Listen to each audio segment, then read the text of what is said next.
สวัสดีค่ะพ่อแม่พี่น้องสวัสดีทุกท่านเนาะค่ะกลับมาพบมาพอกับเจตาพารวยคือเก่าค่ะในทางช่อง YouTube คลิปนี้เจตาก็จะวางแนวทางของลาวพัฒนาค่ะจะเป็นของวันที่9วันจันทร์เนาะค่ะลาวพัฒนาเห็นอยู่นี่ประวัติของตาบรรทัดค่ะกราบขอโทษขออภัยพี่น้องป้องไปทุกคนเนาะค่ะ ของตาบรรทัดผู้เพิ่นเขามารับชมรับฟังมาติดตามเนาะค่ะตาบรรทัดหลุดไป2ตัวเนาะเขาไปวิ่งตัวเดียว6ลาวพัฒนาวันที่6ออก926ค่ะ3ตัวบน29ล่าง2ตัวบ่เดินบ่เข้าค่ะของตาบรรทัดมาวิ่งหลุดเนาะตัวเดียวให้เบิ่งประวัติค่ะเจียตายเบิ่ง2งวดเนาะ2งวดหลุดไปค่ะตาบรรทัดช่วงนี้หลุดนะพี่น้องเจตาเป็นกำลังใจให้ค่ะเป็นกำลังใจให้คือเก่าเนาะเลขทุกตัวเอามาวางเพื่อเป็นแนวทางโปรดใช้วิจารณญาณในการรับชมค่ะรับชมรับฟังเป็นเพียงแนวทางเนาะค่ะพี่น้องหลุดไปกับขอโทษขออภัยเนาะกับขอบคุณขอบคุณตาบรรทัดค่ะที่ให้แนวทางมาว่างทางช่องของเจตาด้วยดีเสมอมาเนาะค่ะเมื่อวานเลขจะเขาจะหลุดเพิ่นก็ให้เจตามาว่างทางช่องเนาะค่ะตาบรรทัดบ่มีแนวทางก็บ่มีช่องเนาะค่ะบ่มี FC บ่มีแนวทางก็ไม่มีช่องกับขอบคุณขอบคุณไม่ว่าจะเป็น FC เก่า FC ใหม่ล่ะค่ะที่เขามารับชมรับฟังมาเป็นกำลังแรงใจให้เจตาเนาะตาบรรทัดค่ะลาวพัฒนามาตามต่อวันที่เก่าของเพิ่นวิ่งรูดค่ะ4กับ2 4กับ2ตัว4หางค่ะ47 48 24 25เบิ้ลค่ะ44 22 3ตัวค่ะ247 248 225วิ่งรูดค่ะ4กับ2วงกลมให้เท่ากันจับตามองเด้อค่ะพี่น้อง4กับ2ตาบรรทัดถึงงวดนี้วิ่งวงกลมให้ถึง2ตัวพร้อมเน้นค่ะ2ตัว2หาง47กับ24 3ตัวเน้นหางเดียวค่ะ247เอาแคปหน้าจอครับใครจะไปต่อเนาะใครจะไปต่อกับตาบรรทัดค่ะแคปหน้าจอวัยรุ่นวันที่9เนาะค่ะเป็นวันจันทร์เนาะFC ตาบรรทัดรุ่นลามอยู่ค่ะหลายอยู่กับขอบคุณขอบคุณที่เขามารับชมรับฟังเนาะค่ะตาบรรทัดเอาแคปหน้าจอค่ะแคปหน้าจอแล้วเจตาก็จะได้ไปต่อว่าเป็นของใครเนาะค่ะแคปหน้าจอเป็นของคุณยายใจดีค่ะคุณยายใจดีก็มาตัวหนึ่งอยู่เด้อพี่น้องวิ่งลูดเพิ่นกับขอพูดขออภัย FC ค่ะที่2ตัวเพิ่นบ่เดินเนาะคุณยายใจดีลาวพัฒนาวันที่6ออก926ค่ะ3ตัวบน2ตัวล่าง2เก่าค่ะของคุณยายใจดีเข้าไป6ตัวเดียวเนาะพี่น้องวงกลมให้อยู่วิ่งรูด2ตัวมา1ตัวค่ะขออภัยแทนเพิ่นที่2ตัวบ่มาเนาะค่ะจับคู่ไม่มีเนาะไม่เดินเนาะค่ะรูดไปคุณยายใจดีวันที่4เนาะค่ะเป็นกำลังแรงใจให้คือเก่าค่ะคุณยายใจดีกับขอบคุณหลายๆค่ะที่ให้แนวทางมาวางทางช่องของเจตาเนาะค่ะคุณยายขอบพระคุณเป็นอย่างสูงค่ะสำหรับแนวทางเนาะแล้วพัฒนาค่ะมาตามต่อวันที่9ของเพิ่นมีวิ่งลูด4กับ0ค่ะ4กับ0 2ตัว4หางค่ะ4041 0506ค่ะเบิ้ล4400 3ตัว3หางค่ะ441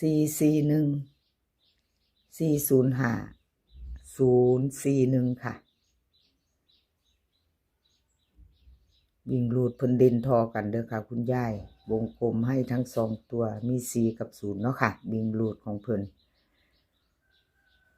เน้น เน้น2 ตัว 2 หางค่ะ2 ตัว 2 หาง40กับ05ค่ะ3 ตัวหางเดียวค่ะ405คุณยายใจดีใครจะตามต่อค่ะแคปหน้าจอค่ะแคปไปพิจารณาวันที่9เนาะค่ะกับคุณยายใจดีกับขอบคุญขอบคุณสำหรับ FC เนาะค่ะบ่ว่าจะเป็น FC เก่า FC ใหม่ที่เข้ามารับชมรับฟังทางช่องของเจตาเนาะกับขอบพระคุณเป็นอย่างสูงแคปหน้าจอค่ะแคปหน้าจอแล้วไปต่อเป็นของใครเนาะแคปเราไปต่อค่ะของเจอุ๋ยเจอุ๋ยวันที่6ที่ผ่านมาเนาะพี่น้องของเจอุ๋ยก็ลุดไปค่ะวิ่งลุดเพิ่นบ่มาหลุด2 ตัวไม่เดินเนาะยิงลุดบ่เดินบ่มาจับคู่บ่เข้าค่ะของเจอุ๋ยกับขอโทษขออภัย FC หลายๆค่ะผู้เพิ่นเข้ามารับชมรับฟังเนาะเข้ามาเป็นกำลังแรงใจให้แนวทางก็ลุดไปเนาะพี่น้องมาเบิ่งอีกงวดนึงค่ะเบิ่งอีกงวดนึงเข้าไปอยู่วันที่4 5 ตัวเดียวเนาะค่ะประวัติเพิ่น2 งวดเจตาให้เบิ่ง2 งวดประวัติของเจอุ๋ยค่ะลาว3 ตัว9226เนาะค่ะบน29ล่างของเพิ่นหลุดแล้วหลุดเลยหลุดก็คือหลุดเนาะค่ะพี่น้องเก่าหลุดไปใหม่มาเนาะแนวทางใหม่เพิ่นมาแล้วมีมาลุ้นกันต่อเนาะค่ะลุ้นกันต่อแนวทางใหม่ของเพิ่นของเจอุ๋ยค่ะเจอุ๋ยเล่าพัฒนาวิ่งรูดเพิ่นให้มาค่ะ4 กับ 2 ตัว 4 หางค่ะ4142 2120เบิ้ลค่ะ22เพิ่นให้หางเดียวเด้อค่ะพี่น้องเจอุ๋ยเบิ้ลมี22หางเดียวค่ะ3 ตัว 2 หางค่ะ3 ตัวก็2 หาง242 420ค่ะวิ่งรูดเด่นทอกันวงกลมให้ทั้ง2 ตัวเนาะพี่น้องเพิ่นวิ่งรูดให้ทั้ง2 ตัว4 กับ 2ค่ะเอาพิจารณาเบิ่งพี่น้อง4 กับ 2ก็บ่มา4นี่บ่มาหลายงวดเลยเด้พี่น้องเนาะ4นี่บ่มาหลายงวดนะ2มาเดินดีค่ะในเดือนนี้2มาดีเจอุ๋ยเบิ่นให้แค่22เบิ่นให้หางเดียวนะพี่น้องเน้นของเพิ่นให้42กับ20เนาะค่ะตัวเน้นตัวเจาะวงกลมให้2 หางเพิ่นเน้นให้42กับ20แต่เบิ่นนี่2มาบ่อยค่ะช่วงนี้ลาวพัฒนาขยันเดิน2ขยันเดินเด้อพี่น้องจับตามองเจอุ๋ยให้มาหางเดียวเนาะ22พิจารณาเบิ่งเอาชอบก็จัดขัดก็ผ่านเนาะค่ะพี่น้องเลขทุกตัวก็เป็นเพียงแนวทางเนาะรับชมรับฟังเป็นเพียงแนวทาง3 ตัวเพิ่นก็เน้น242ค่ะ242ของเจอุ๋ยแคปหน้าจอเด้อค่ะใครจะไปต่อกับเพิ่นวันที่9เป็นวันจันทร์กับขอบคุญขอบคุณเจอุ๋ยที่ให้แนวทางมาว่างทางช่องของเจตาค่ะกับขอบพระคุณเป็นอย่างสูงเพิ่นให้มาด้วยดีเสมอมาเนาะพี่น้องเจอุ๋ยเพิ่นมักแนวทางมักคำนวณเนาะค่ะมักคำนวณเอาแคปไว้พิจารณาค่ะพี่น้องอะไรก็เกิดขึ้นได้เนาะสำหรับแนวทางมาใดหลุดใดเนาะคลิปนี้ขอให้พี่น้องโชคดีค่ะกับลาวพัฒนาเป็นวันจันทร์20:30ให้โชคดีกันทุกคนมื้อนี้ก็ขอให้มีความสุขค่ะ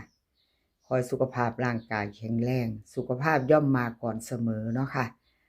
เดินทางไปไสก็ขอให้ปลอดภัยค่ะเดินทางไปก็ขอให้มีโชคกลับมาก็ขอให้มีชัยคลิปหน้าพ่อกันใหม่ค่ะ คลิปนี้ก็สวัสดีค่ะ